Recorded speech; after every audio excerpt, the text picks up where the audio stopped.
ద్వితీయోపదేశకాండము 13వ అధ్యాయం 1వ వచనం నుంచి ధ్యానం చేసుకుందాం. ప్రభువైన యేసుక్రీస్తు నామమునకే మహిమ కలుగునుగాక.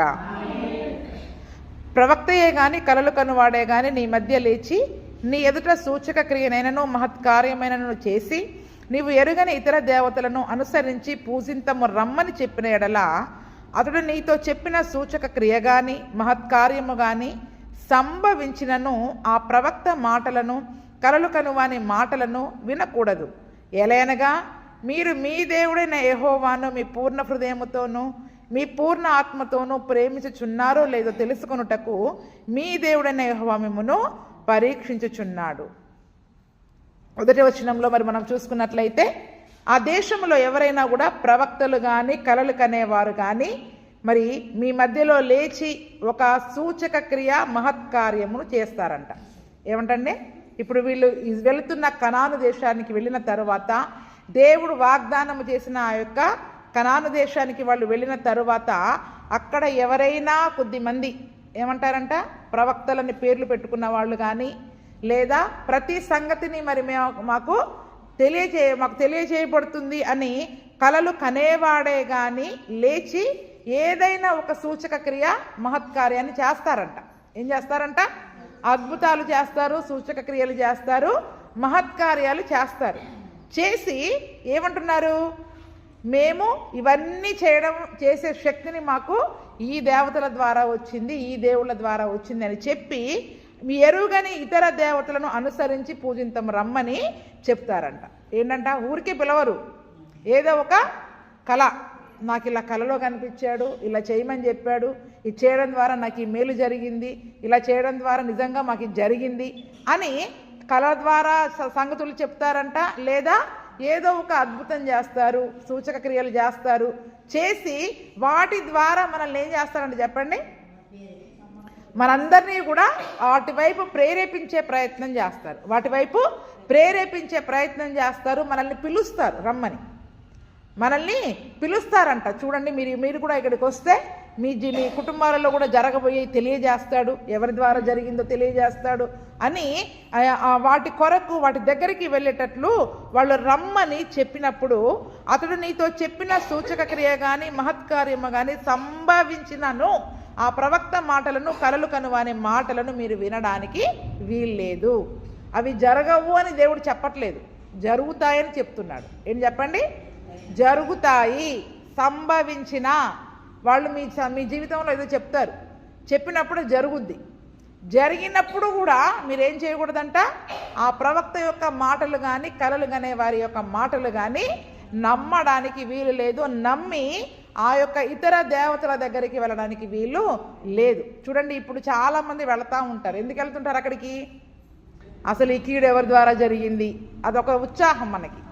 ఏం చెప్పండి, అదొక ఉత్సాహం. ఎవరి ద్వారా జరిగింది, ఎందుకు జరుగుతుంది, ఏమైనా చేతబడి చేశారా, లేకపోతే ఇంకేదైనా జరిగిందా, ఇవన్నీ తెలుసుకోవడానికి ఏదో ఒక సూచక క్రియ అద్భుతం చేసి కలలు ప్రవక్తలు అని చెప్పేసి ఏం చేస్తారు, వాళ్ళు అక్కడికి వస్తే తెలియజేయబడుతుంది అని చెప్పి దేవుని వైపు నుంచి మన హృదయాన్ని మళ్లించడానికి వాళ్ళు ఏం చేస్తారని చెప్పండి, మనల్ని ప్రేరేపిస్తారు. అంతేకాదు వాళ్ళు చెప్పినవి జరుగుతాయని ఉందా, జరగవనుందా? సంభవించినా కూడా వారి యొక్క మాటలు మీరు వినకూడదు. అక్కడికి రమ్మని వారు పిలిచినప్పుడు మీరు వెళ్ళడానికి వీలు లేదు. ఎందుకంటే దేవునికి హేయమైన కార్యాలు మరి వారు చేసేవారిగా ఉంటారు. మనం 12వ అధ్యాయంలో 11వ అధ్యాయంలో అంతా కూడా ఎందుకు వాళ్ళ విగ్రహాలను ప్రతిమలను పలగొట్టి కాల్చివేయమని చెప్పాడు దేవుడు. వారు హేయమైన కార్యాలు చేశారు.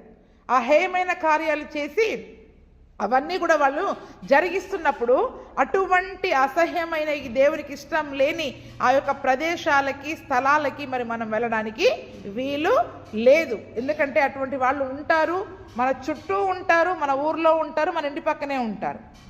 ఎందుకు అటువంటి వాళ్ళని పెడతారు దేవుడు అంటే ఏమని చెప్తున్నారు, ఏలయనగా మీరు మీ దేవుడైన యెహోవాను పూర్ణ హృదయముతో పూర్ణాత్మతో ప్రేమించుచున్నారో లేదో తెలుసుకొనుటకు మీ దేవుడైన యెహోవా మిమ్మును పరీక్షించుచున్నాడు. వాళ్ళు వచ్చి మనలతో మాట్లాడుతున్నప్పుడు మన హృదయాలని దేవుడు పరీక్షిస్తూ ఉంటాడు. వీళ్ళు వాళ్ళ మాటలు విన్నారు కదా, వాళ్ళు చెప్పినట్టు వీళ్ళ జీవితంలో జరిగింది కదా, వీళ్ళ హృదయంలో ఏం ఆలోచించుకుంటున్నారు? వెళదామని ఆలోచించుకుంటున్నారా?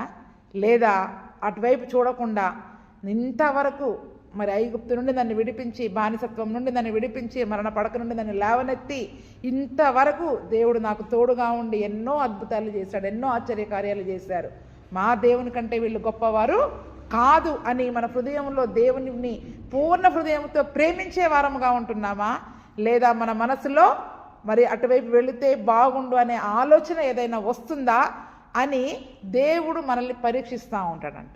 కాబట్టి చూడండి, అటువంటి వారు, నేను ఇంతకు మునుపు కూడా ఈ యొక్క 13వ అధ్యాయాన్ని చెప్పా, ఒకవేళ అటువంటి వారు ఏదైనా చెప్పడానికి మన దగ్గరికి వచ్చినప్పుడు ఏం చేయమని చెప్పా నేను? మీరు లేచి వెళ్ళిపోండి అక్కడి నుంచి. అసలు అవి మనం వినడానికే వీలు లేదు, మనం వినడానికి కూడా వీలు లేదు, అసలు ఆ సంగతులు మనకు అవసరం లేదు. అంతకీ వాళ్ళు మొదలు పెడితే మీరేం చేయమని చెప్పాను? యేసు ప్రభు గురించి చెప్పండి, యేసు ప్రభు గొప్పతనం గురించి చెప్పండి. అంతేగాని వాళ్ళందరూ వచ్చి వాళ్ళ ద్వారా అన్ని మేలులు జరిగాయి, అలా జరుగుతుంది, ఇలా జరుగుతుంది, నిజంగా వాళ్ళు ఉన్నది ఉన్నట్టు చెప్తారు అని ఏదో ఒక ఈ లోక సంబంధమైన వాటి గురించి చెప్తూ ఉన్నప్పుడు ఆసక్తిగా వింటాం. మనం ఏం చేస్తారు? అంతేనమ్మా, వాటి పట్ల ఎంత ఆసక్తో అసలు. కానీ అదే ఆసక్తితో దేవుని గురించి వాళ్ళకి చెప్తావా? మన దేవుని గొప్పతనం గురించి వాళ్ళకి చెప్తామా? ఏదైనా ఈ సంగతులు చెప్పడానికి వచ్చినప్పుడు మాకు అవసరం లేదు, మా దేవుడు అంతకంటే శక్తి కలిగిన దేవుడు, అద్భుతాలు చేయగలిగిన దేవుడు, ఆశ్చర్యకార్యాలు చేయగలిగిన దేవుడు, అవన్నీ తెలుసుకునే అవసరం లేదు, అవసరమైతే మా దేవుడే మాకు తెలియజేస్తాడు అని వాళ్ళతో ఖరాఖండిగా ఆ మాటలు వినకుండా మీరు జాగ్రత్త పడాలి. ఏం చేయాలి? ఆ మాటలు వినకుండా జాగ్రత్త పడాలి. అవసరమైతే మీరు ప్రభువు గురించిన గొప్ప సువార్తను మీరు చెప్పేవారిగా ఉండండి. అందుకనే చూడండి, ఇవన్నీ కూడా జరుగుతాయి. ఎందుకంటే అంత్యదినములలో ఉన్నాం. చాలామంది ఇతర దేవతలను పేర్లు పెట్టుకొని కూడా వాళ్ళు ప్రవక్తలు ఉండే వాళ్ళు ఉన్నారు, కలలు కానీ సంగతులు జరిగించే వాళ్ళు కూడా ఉన్నారు కదండి. అందుకంటే మనం ఏలియా కాలంలో చూస్తాం, యెజబెలు కూడా ఎంతమంది ప్రవక్తలు ఉన్నారు? 400 మంది ప్రవక్తలు. అవునా? ఎంతమంది ప్రవక్తలను చంపాడు ఏలియా ఆ రోజు? 400 450 450 మంది ఉంటారు ప్రవక్తలు.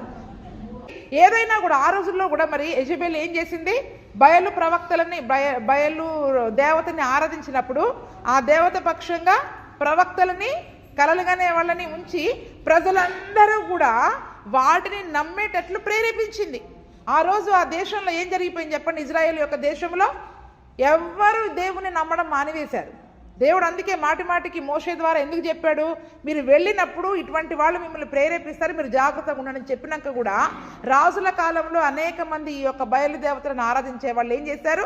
వారి పేరట ప్రవక్తలను లేపి, ఆ ప్రవక్తల ద్వారా ఈ కలలుగానే వారిని ప్రవక్తలను లేపి ఆ యొక్క బయలుదేవతను ఆరాధించేటట్లుగా వాటి వైపు తిప్పేశారు మనుషులందరినీ కూడా.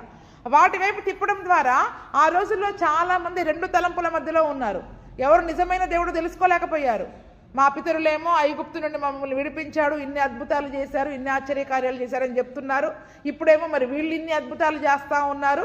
ఎవరు నిజమైన దేవుడో వాళ్ళు తెలుసుకోలేకపోయారు. అందుకనే ఏలియా ఏం చేశాడు? కొండ మీద ఉండి ఎవరు నిజమైన దేవుడో చూసుకుందాం రండని ఆ యొక్క కొండపైన ఆ బయలు దేవతలను ఆరాధించే ఆ ప్రవక్తలను పిలుస్తాడు. ఈ ఇజ్రాయేలు ప్రజలను కూడా పిలిచి ఆ కొండపైన మరి మీరు మీ దేవతకి బలి ఇవ్వండి, నేను నా దేవునికి బలిస్తాను, అగ్ని పరలోకం నుండి దిగి వస్తే ఎవరు నిజమైన దేవుడో అప్పుడు ఆ దేవుణ్ణే మరి ఈ దేశం అంతా కూడా పూజించాలి అని సవాలు విసురుతాడు.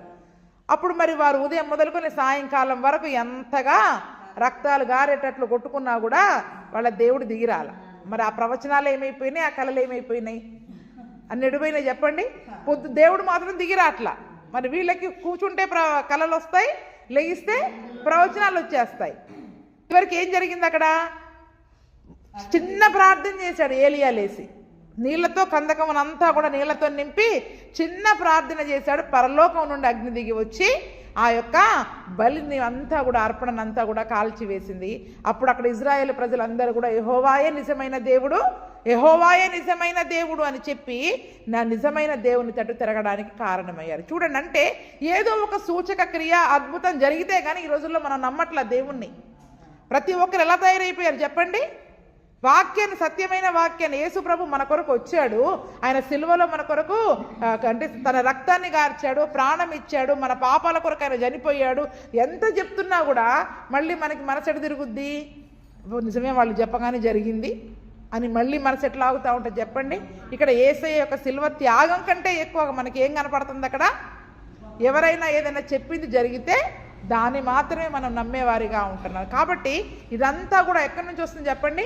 ఇతర ప్రవక్తలు దగ్గర నుంచి కూడా ఇదంతా కూడా వస్తూ ఉంది. కాబట్టి ఈ లోకములో యెహోవా పేరట, దేవుని పేరట కాకుండా ఏ పేరిట ఎవరు వచ్చి చెప్పినా కూడా దానిని మీరు వినడానికి వీలు లేదు. ఎందుకంటే దేవుడు మన హృదయాలను పరీక్షించడానికి, మీరు పూర్ణ హృదయంతో పూర్ణాత్మతో ప్రేమిస్తున్నారా లేదా తెలుసుకోవడానికి దేవుడు మనల్ని పరీక్షిస్తూ ఉన్నాడు. కాబట్టి చూడండి, ఇదే సంగతి అంత్య దినాలలో కూడా జరగబోతా ఉంది. యేసు ప్రభుల వారు చెప్పారు, మత్తయి సువార్త 24:24 చదువుకుందాం ఒకసారి త్వరగా. మత్తయి సువార్తనేమో బయలు ప్రవక్తల పేరట, ఇతర దేవతల పేరట వచ్చిన వారిని వినకూడదని చెప్తూ ఉన్నారు.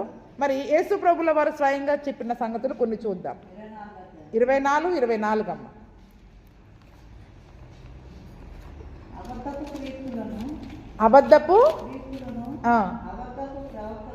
అబద్ధపు ప్రవక్తలను వచ్చి సాధ్యమైతే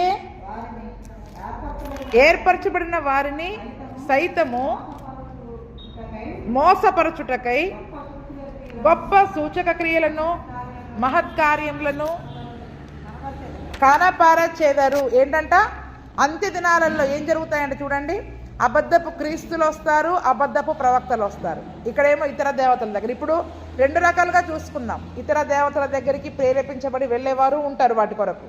లేదు మేము అక్కడికి వెళ్ళమండి అంటారు. లేదు మేము అక్కడికి వెళ్ళమండి, మా ప్రాణం పోయినా మేము ఆ దేవతల దగ్గరికి పోము. సరే, అక్కడికి వెళ్ళరు. కానీ అంత్య దినాలలో అబద్ధపు క్రీస్తులు వస్తారు, అబద్ధపు ప్రవక్తలు వస్తారు. వచ్చి ఏం చేస్తారు? సాధ్యమైతే దేవుడు ఏర్పరచుకున్న వాళ్ళని సైతం కూడా మోసం చేస్తాడంట. దేవుడు పిలుచుకున్న ప్రజలని, ఏర్పరచుకున్న ప్రజలని కూడా మోసపరచడానికి ఏం చేస్తారంట? సూచక క్రియలను మహత్కార్యములను కనపరుస్తారంట. ఈ సూచక క్రియలు మహత్కార్యాలు చూడగానే మనకేమనిపిస్తుంది చెప్పండి? ఆ దేవతల పేరిట చేస్తే వెళ్ళొద్దన్నారు. కానీ వీళ్ళు ఏ పేరిట చేస్తున్నారు? క్రీస్తు పేరిట చేస్తున్నారు కదా, యేసు ప్రభు పేరిట చేస్తూ ఉన్నారు. కాబట్టి ఇప్పుడు వాళ్ళు అబద్ధమైన వాళ్ళ నిజమైన వాళ్ళ మనకు ఎలా తెలుస్తుంది? సులువుగా మోసపోతాం. ఏర్పరచబడిన వాళ్ళు సైతం మోసపోతారు. అందుకనే చూడండి, సూచక క్రియలు మహత్కార్యముల వైపు ఎవరైతే చూస్తారో అపవాది వాళ్ళని సులువుగా మోసం చేస్తాడు. ఏం చేస్తాడు? ఎందుకంటే సరే మీరు అక్కడ దాకా వెళ్ళరు, నేను ఈ రూట్లో వస్తా అంటాడు. ఏమంటాడు చెప్పండి? ఎట్లాగో ఇతర దేవతల దగ్గరికి మీరు వెళ్ళరు కదా, నేను ఈ రూట్లోనే వస్తానని అపవాది ఏం చేస్తాడు? దేవుని పేరు పెట్టుకుని వస్తాడు. అందుకంటే అబద్ధానికి జనకుడు ఎవరు చెప్పండి? అపవాది. అపవాది అబద్ధికుడును అబద్ధమునకు జనకుడునై ఉన్నాడు. కాబట్టి వాడు ఏం చేస్తాడు? మరి అబద్ధపు క్రీస్తు రూపంలో వస్తాడు, ప్రవక్తల రూపంలో మరి వచ్చి ఏర్పరచబడిన వారిని సైతము కూడా మోసం చేయడానికి గొప్ప సూచక క్రియలు మహత్కార్యాలు చేస్తారంట. కాబట్టి చూడండి, అంత్య దినాలలో మరి మనం ఉన్నాము. ఎక్కడెక్కడ ఏ సంఘాలలో అద్భుతాలు, సూచక కార్యాలు, మహత్కార్యాలు జరుగుతూ ఉన్నాయని పరుగులు పెట్టే వారముగా మనం ఉండకూడడానికి వీలు లేదు. ఎందుకంటే నిజమైన క్రీస్తు ఎవరనేది మనం తెలుసుకోవాలి. ముందు సత్యం ఏంటనేది మనం తెలుసుకోవాలి. సూచక క్రియలకి కొరకు, మహత్కార్యాల కొరకి, అద్భుతాల కొరకి, ఆశ్చర్యకార్యాల కొరకి మనం పరుగులెత్తే వారముగా ఉంటే సులువుగా మోసంలో పడిపోయే వారముగా ఉంటాం. ఎందుకంటే అంతకు మునుపు వాక్యము లేని కాలములో దేవుడు సూచక క్రియల ద్వారా, వాక్యము ద్వారా, అంటే అద్భుతాల ద్వారా ప్రజల దగ్గర తన్ను తాను ప్రత్యక్షపరుచుకున్నాడు. ఎందుకంటే పాత నిబంధన కాలంలో కొత్త నిబంధన లేదు, యేసు ప్రభుల వారు భూమి మీదకి రాలేదు. కాబట్టి హెబ్రీలకు రాసిన పత్రిక 1వ అధ్యాయము 1వ వచనం మాట, పూర్వకాలమందు నానా సమయములలోనూ నానా విధములుగాను ప్రవక్తల ద్వారా మన పితరులతో మాట్లాడిన దేవుడు ఈ దినముల అంతమందు కుమారుని ద్వారా మనతో, చూడండి, పూర్వకాలమందు నానా సమయాలలో నానా విధాలుగా ప్రవక్తల ద్వారా, కలల ద్వారా మన పితరులతో దేవుడు మాట్లాడాడు. అప్పుడు వాక్యం లేదు. ఏం లేదు చెప్పండి? వాక్యమై ఉన్న దేవుడు మరి కృపా సత్య సంపూర్ణుడిగా మన మధ్యలో లేడు కాబట్టి కలల ద్వారా మాట్లాడాడు. యోసేపుకి ఎలా మాట్లాడాడు? అబ్రహాముకి ఎలా మాట్లాడాడు? ఇస్సాకుతో ఎలా మాట్లాడాడు? కలల ద్వారా మాట్లాడాడు ఆ దినములో. ఎందుకంటే అప్పుడు నానా సమయాలలో నానా విధాలుగా ప్రవక్తల ద్వారా మాట్లాడాడు, కలల ద్వారా కూడా దేవుడు మాట్లాడాడు. అయితే ఈ దినముల అంతమందు, ఇప్పుడు ఎక్కడున్నాం మనం? పూర్వకాలంలో ఉన్నామా? దినాలు అంతమంది ఉన్నామా? ఈ దినముల అంతమంది ఎలా మాట్లాడుతున్నాడు మనతోటి? కుమారుని ద్వారా మనతో మాట్లాడుతున్నాడు. ఎవరా కుమారుడు? ఆయన కుమారుని సమస్తమునకు వారసునిగా నియమించెను, ఆయన ద్వారా ప్రపంచములను నిర్మించెను. ఎవరైనా 6వ వచనంలో చూడండి. మరియు ఆయన భూలోకమునకు ఆది సంభూతిని మరలా రప్పించినప్పుడు, ఎవరాయన? ఆది సంభూతుడైన దేవుణ్ణి ఎక్కడికి రప్పించాడంట? భూమి మీదకి రప్పించాడు. భూమి మీదకి రప్పించినప్పుడు అంటే ప్రభువైన యేసు క్రీస్తు, ఆయనే ఆది యందు ఉన్న దేవుడు. ఆ ఆది యందు ఉన్న దేవుడే వాక్యమై ఉన్న దేవుడు. ఆ వాక్యమై ఉన్న దేవుడే దినముల అంతమందు భూలోకానికి ఆది సంభూతినిగా దేవుడు ఏం చేశాడంట? రప్పించాడు. కాబట్టి క్రొత్త నిబంధన ద్వారా యేసు ప్రభు ద్వారా మాట్లాడుతున్నాడు, వాక్యం ద్వారా మనతోటి మాట్లాడుతూ ఉన్నాడు. అందుకనే ఈ రోజుల్లో, వాక్యము లేని రోజుల్లో, యేసు ప్రభు రాని రోజుల్లో ప్రవక్తల ద్వారా, కలల ద్వారా దేవుడు మాట్లాడాడు. ఎందుకంటే చూడండి, వారు నమ్మాలి అంటే కొన్ని జరగాలి అక్కడ. ఇప్పుడు ఐగుప్తుకి వెళ్ళిన తర్వాత ఫరో ఎదురు నిలబడినప్పుడు తన దేవుని యొక్క గొప్పతనాన్ని తెలియజేయాలంటే ఏం చేశాడు? కర్రను పాముగా చేశాడు. అక్కడ ఉన్న ఐగుప్తీయుల శకునగానులు కూడా ఏం చేశారు? చేశారా లేదా? అంటే వాళ్ళకి శక్తులు ఉన్నాయి, వాళ్ళకి శక్తులు ఉన్నాయి. అవన్నీ కూడా అపవాద శక్తులు, అవన్నీ ఇహలోక సంబంధమైన సాతాను శక్తులు. కాబట్టి వారి శక్తులను బట్టి ఫరో యొక్క మనసు ఏమైపోయింది? ఓ, మా దగ్గర ఉన్న వాళ్ళు కూడా చేస్తున్నారు, ఇంకా మీ దేవునిలో ఉన్న గొప్పతనం ఏంటి అని తన యొక్క హృదయం ఏమైపోయింది చెప్పండి? కఠినపరుచుకున్నాడు. తన హృదయాన్ని కఠినపరుచుకున్నాడు. ఈరోజు చాలా మంది అనజనులు కఠినపరచుకోవడానికి కూడా అదే కారణం. మా దగ్గర జరుగుతున్నాయి, మా దగ్గర తెలియజేయబడుతున్నారు, ఇంకిందులో ఉన్న గొప్పతనం ఏంటి అంటే సత్య వాక్యం వైపు తిరగట్లే, వాటి వైపు తిరుగుతూ ఉన్నారు. కానీ అందుకనే ఈరోజు మరి నిజంగా క్రైస్తవులమైన మనము పూర్వకాలంలో ప్రవక్తల ద్వారా, కళల ద్వారా దేవుడు మాట్లాడాడు. దినముల అంతమందు ఆయనని భూలోకానికి రప్పించాడు. కుమారుని ద్వారా మనతో మాట్లాడుతున్నాడు. ఎవరి ద్వారా మనతో మాట్లాడుతున్నాడు?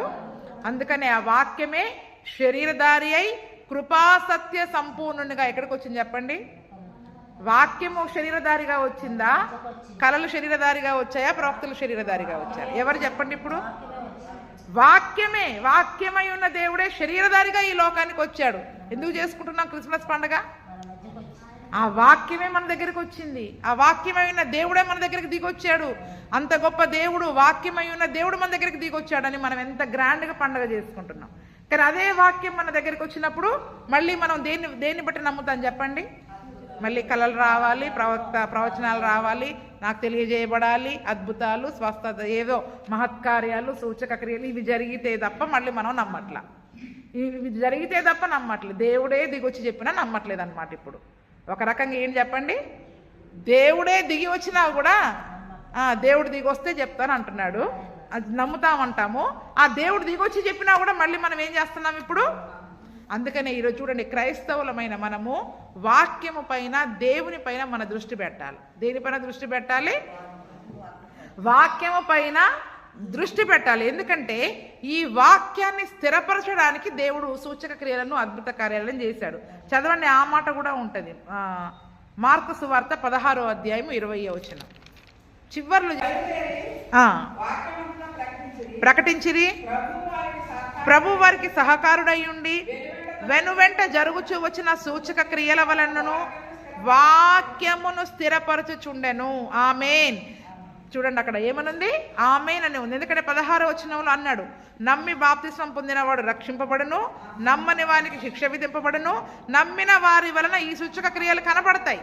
నా నామమున దయ్యాలు వెళ్ళగొడతారు, క్రొత్త భాషలు మాట్లాడతారు, పాములను ఎత్తి పట్టుకుంటారు, మరణకరమైంది ఏది త్రాగిన వారికి హాని చేయదు, రోగుల మీద చేతులుంచినప్పుడు వారు స్వస్థత పొందుతారు.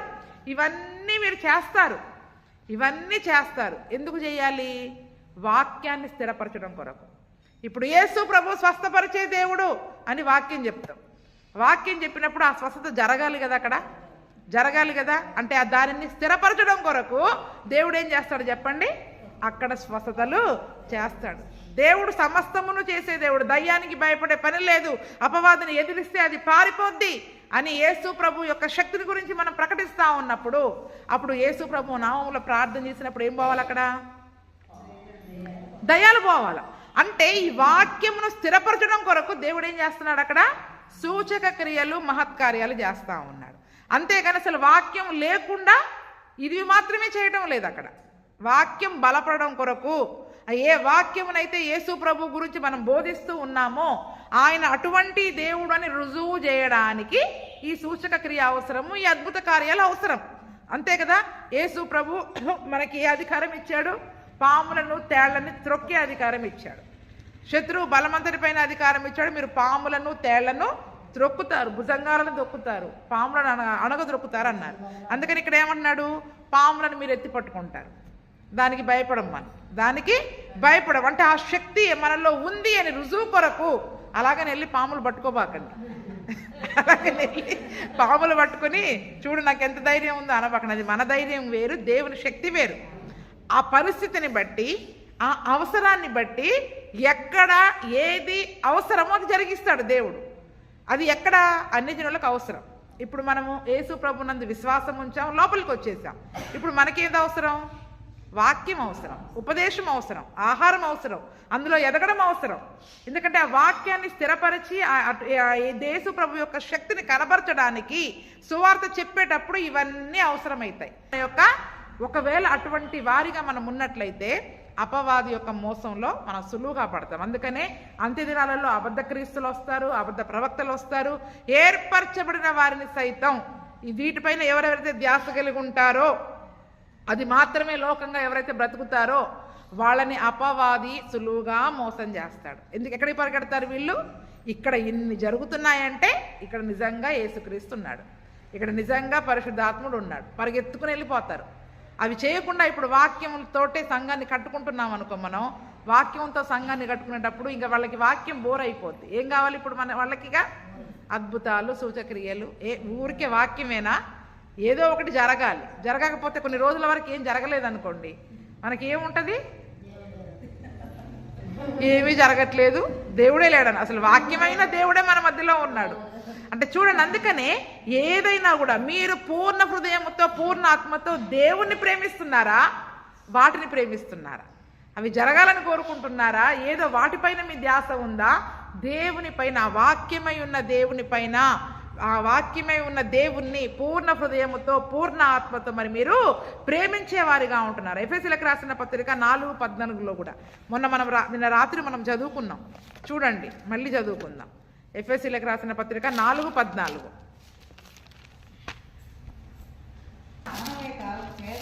మనం ఇక మీదట పసిపిల్లలమై ఉండి మనుషుల మాయోపాయము చేత, వంచనతోనూ, తప్పు మార్గమునకు కుయుక్తితోనూ, గాలికి కొట్టుకొని పోవునట్లు కల్పింపబడిన ప్రతి ఉపదేశమునకు ఇటు అటు కొట్టుకొని పోవచ్చు, అలల చేత ఎగరగొట్టబడిన వారమైనట్లుండగా. ఇక్కడ ఏమంటున్నాడు?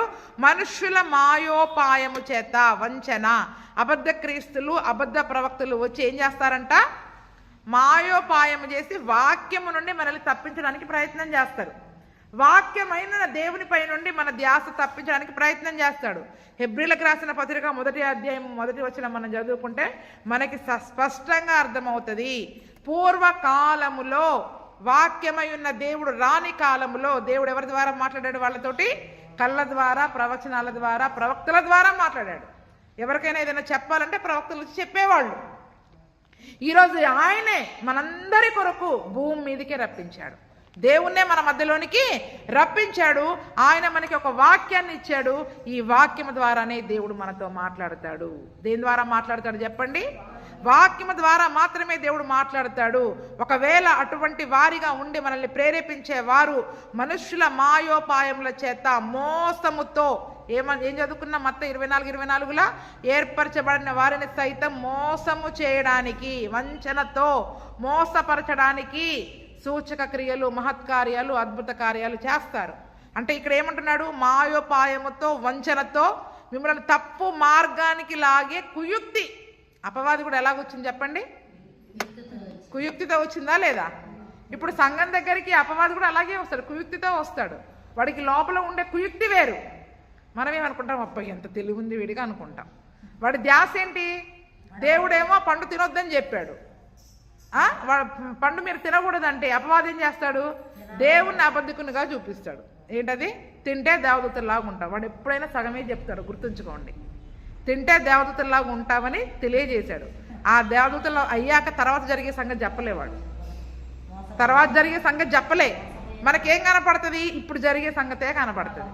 భవిష్యత్తులో దానికి పొందుకోబోయే శిక్ష గురించి అపవాది మనకి చెప్పడు. ఇప్పటి వరకే తీయగా చూపిస్తాడు, కళ్ళకి ఇంపుగా చూపిస్తాడు. మనం ఏమనుకుంటాం? ఇప్పుడు దేవదూతల్లాగా ఎగిరితే చాలనుకుంటాం. ఎగిరాక ఆ రెక్కలు కట్ చేయబడతాయి, దేవుడు కట్ చేసేస్తాడన్న సంగతి తెలియచేయడు. అందుకనే మనం అపవాది యొక్క కుయుక్తిలో పడిపోతాం. వాడు చెప్పగానే అబ్బా ఈరోజు మేలు అంటే అది ఆ మేలు జరిగితే చాలనుకుంటాం. కానీ దీనివల్ల దేవుని మహిమను పోగొట్టుకుంటున్నా, దేవుని కృప నుండి నేను దూరం అయిపోతా, దేవునికి దూరం అయిపోతా అనేది మనం గ్రహించుకోం. అపవాది యొక్క ఏ రకంగా కుయుక్తితో ఏ రకంగా అయితే ఆదరణలను మోసం చేసిందో, నేటికి సంఘాన్ని మోసం చేయడానికి అపవాది వాడే తంత్రం ఏంటి చెప్పండి? సూచక క్రియలు, మహత్కార్యాలు. వాటి పేరు పెట్టుకునే వచ్చేస్తుంది. ఎవరెవరైతే వాటిపైన ఆశ కలిగి ఉంటారో, ధ్యాస కలిగి ఉంటారో వాళ్ళని ఏం చేస్తుంది? ఏర్పరచబడిన వారిని సైతం కుయుక్తితో, వంచనతో మోసము చేసి వారిని కొట్టివేసేస్తారు, వారిని లాక్కొని వెళ్ళిపోద్ది. అందుకనే గాలికి కొట్టుకొని పోయేవారిలాగా ఉండకండి. కల్పింపబడిన ప్రతి ఉపదేశం, అంటే ఈ సూచక క్రియలే గొప్ప, మా అద్భుతాలే గొప్ప, ఆశ్చర్యకార్యాలే గొప్ప అని ఎవరైతే బోధిస్తారో ఆ ఉపదేశానికి మీరు కొట్టుకొని పోకండి. అలా వచ్చి ఎట్లా లాక్కెళ్ళిపోద్దో అట్లా లాక్కెళ్ళిపోతాడు వాడు మిమ్మల్ని. అలా వచ్చి ఎలా లాక్కెళ్ళిపోద్దో అలా లాక్కెళ్ళిపోతాడు. ఎందుకు మిమ్మల్ని ఊరికే చూడొద్దని చెప్తా ఉన్నాం? టీవీలలో కూడా ఇవే చెప్తా ఉన్నారు. ఇప్పుడు ఇవే చెప్తా ఉన్నారు, స్వస్థతలు, అద్భుతాలు, ఆశ్చర్యకార్యాలు. కానీ దేని కొరకని చెప్పాడు? మార్కు సువార్త 16:20 సూచక క్రియలు, అద్భుతాలు ఎందుకొరకు? వాక్యాన్ని స్థిరపరచడం కొరకు. యేసు ప్రభువు ఈ లోకానికి వచ్చాడు, మన పాపాల కొరకు చనిపోవడానికి వచ్చాడు. ఆయన చనిపోయి తిరిగి లేచి సమాధి నుండి పరలోకానికి వెళ్ళాడు. ఆయన మరలా రాబోతున్నాడు. ఆయన చేసిన గొప్ప కార్యాలేంటి? నిజంలో ఆయన శక్తి ఉందా లేదా? దానికి రుజువు కొరకు మాత్రమే వీటిని మనం ఉపయోగించాలి. కానీ వేరే రకముగా ఈ యొక్క ప్రవక్తలుగా, కలలుగానే వారిగా మనం ఉండడానికి వీలు లేదు. ఎందుకంటే దేవుడు గమనిస్తూ ఉన్నాడు. దేవుడు మనల్ని పరీక్షించడానికే ఇటువంటి వాళ్ళని తీసుకొస్తాడంట. చాలామంది ఒక ప్రశ్న అడుగుతారు, అసలు ఆ యొక్క పండు పెట్టకపోతే బాగుండు కదా దేవుడు ఏదైనా తోటలో అంటారు కదా. అసలు ఆ పండే పెట్టకుండా ఉంటే ఈ బాధలే ఉండేవి కాదు కదా, అపవాదం వచ్చేదే కాదు.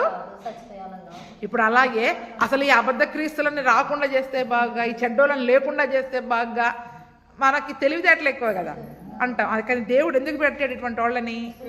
మీరు పూర్ణ హృదయముతో, పూర్ణ ఆత్మతో దేవుణ్ణి ప్రేమిస్తున్నారా? వీటికి ఆశపడి వీటి కొరకు పరుగులు పెడుతున్నారా? పరీక్షిస్తున్నాడు, టెస్ట్ పెడుతున్నాడు మనకి. దేని కొరకు పెడుతున్నాడు? మన విశ్వాసానికి పరీక్షలు ఇవన్నీ కూడా. కాబట్టి చూడండి, మనం విశ్వాసము కలిగి ఉన్నారో లేదో మిమ్మల్ని మీరే పరీక్షించుకోండి కూడా కొరింథీ సంఘానికి పౌలు రాస్తాడు. అప్పుడప్పుడు మనల్ని టెస్ట్ చేసుకోవాలా. వాటికి లోపడుతున్నామా? వాక్యానికి లోపడుతున్నామా? దేనికి లోపడుతున్నాం? ఎవరైనా ఇలా కళ వచ్చిందని చెప్తే కళకి లోపడతామా? లేదా వాక్యము లేదు ఇలా చేయండి అని చెప్తే దానికి లోపడుతున్నామా? దేనికి ఎక్కువ లోపడతాం చెప్పండి? మనం చాలామంది కళనే పట్టుకుంటారు. వచ్చిన కళనే లేదు నా కళ ఇలాగ వచ్చింది కాబట్టి అదే రైట్. మరి వాక్యం ఇలా చెప్తుంది కదా, వాక్యానికి లోబడరు. వాక్యానికి ఇప్పుడు బిలాం ఏం చేశాడు? వద్దని చెప్పాడు దేవుడు. మొదటి రోజు ఏం చేశాడు? మళ్ళీ వెళ్ళాడు, మళ్ళీ అడిగాడు, మళ్ళీ వద్దన్నాడు, అయినా చేశాడు. వెళ్ళు అన్నాడు. అవునా?